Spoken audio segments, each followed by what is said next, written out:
जय हिंद everyone. Welcome to government exams funda. आज हम एक बहुत इंपॉर्टेंट चीज़ के ऊपर डिस्कशन करेंगे। सीडीएस और एनडीए का एग्ज़ाम आपका आने वाला है, नेक्स्ट मंथ होगा, 14 नवंबर को होगा।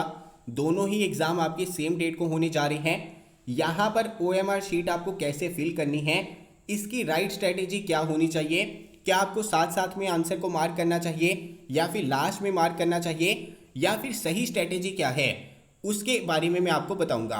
देखिए, ओएमआर शीट को सही से फिल करने से दो फायदे होते हैं। एक तो आपका टाइम बचता है और यहाँ पर आपके क्वेश्चंस बहुत ज़्यादा होते हैं। इसी वजह से सही स्ट्रेटेजी से चलेंगे तो यहाँ पर डेफिनेटली आपका टाइम बचेगा और टाइम एग्जाम में आपका बहुत ज़्यादा कीमती होता है। और दूसरी चीज़, यहाँ पर जो गलती लगने की गुंजाइश होती है, गलत बबल फिल करने की, गोला फिल करने की गुंजाइश होती है, वो भी कम हो जाती है। हर बात बहुत सारे बच्चों के साथ ऐसा होता है, वो ओएमआर शीट जो है गलत भर देते हैं और बाद में कहते हैं कि उन्होंने जितने अटेम्प्ट किए थे, जितने उनके सही आंसर थे, उस अकॉर्डिंग उनके मार्क्स नहीं आए।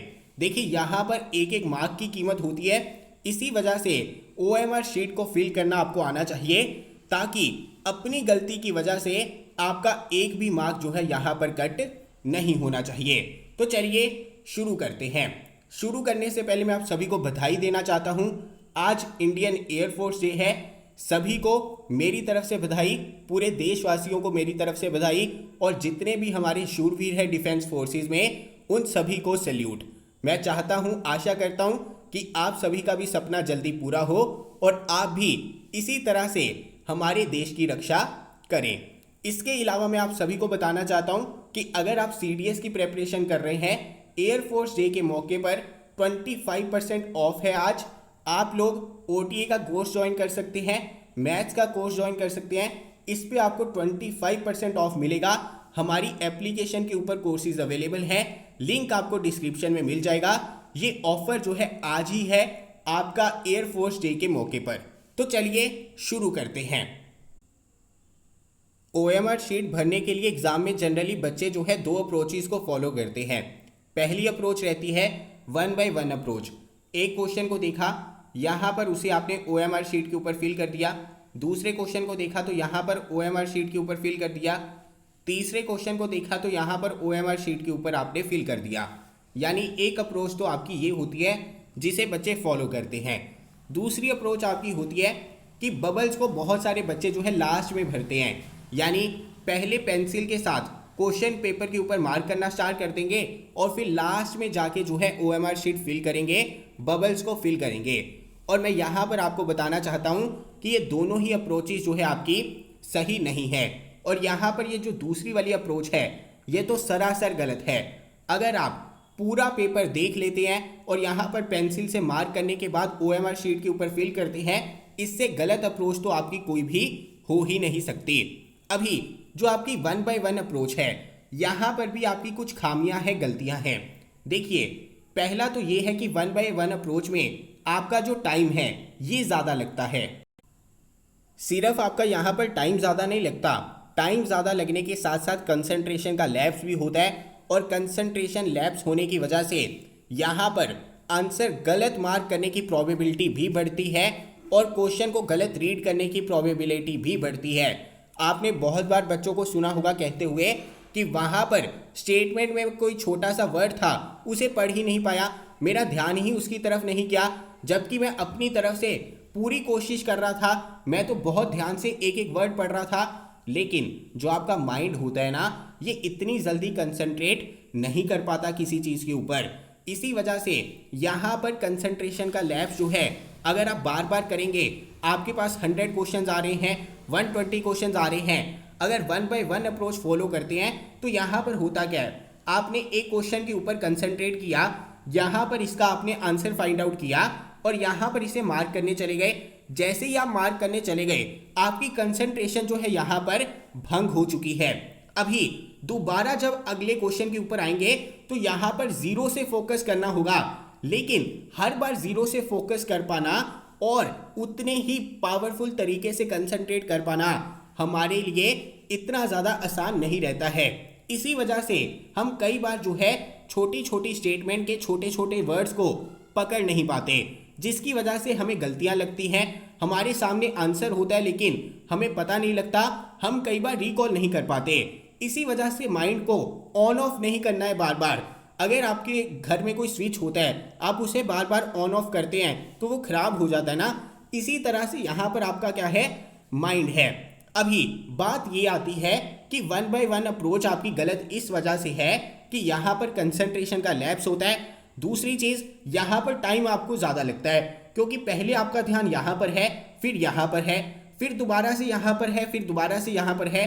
जिस भी बच्चे ने बहुत बार मॉक टेस्ट दिया होगा ना, OMR शीट के ऊपर फिल किया होगा, उसे पता होगा कि ऐसा करने से टाइम जो है ज़्यादा लगता है।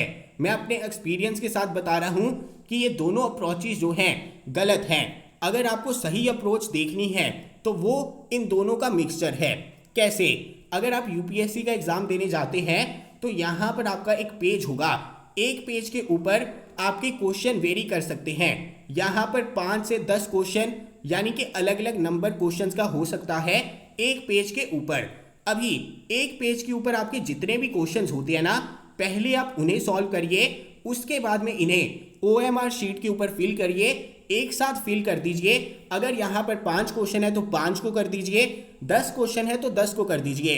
इसके साथ क्या होगा, इसके साथ जो आपका कंसंट्रेशन का लैप्स हो रहा है वो कम हो जाएगा और यहाँ पर गलती लगने की गुंजाइश कम हो जाएगी। यहाँ पर जो आप स्टेटमेंट पढ़ने में गलती करते हैं उसकी प्रोबेबिलिटी भी कम हो जाएगी और जो OMR शीट के ऊपर गोले भरने में आपकी गलती होती है वो भी आपकी कम हो जाएगी। तो यहाँ पर आपको क्या करना है, यूपीएससी का जो भी एग्जाम है, चाहे एनडीए है चाहे सीडीएस है, एक पेज के ऊपर आपके जो भी क्वेश्चंस हैं पहले उन्हें सॉल्व कर लीजिए, उनके आंसर मार्क कर लीजिए और उन्हें एक साथ OMR शीट के ऊपर फिल करिए। यही आपकी क्या है, बेस्ट स्ट्रेटेजी है।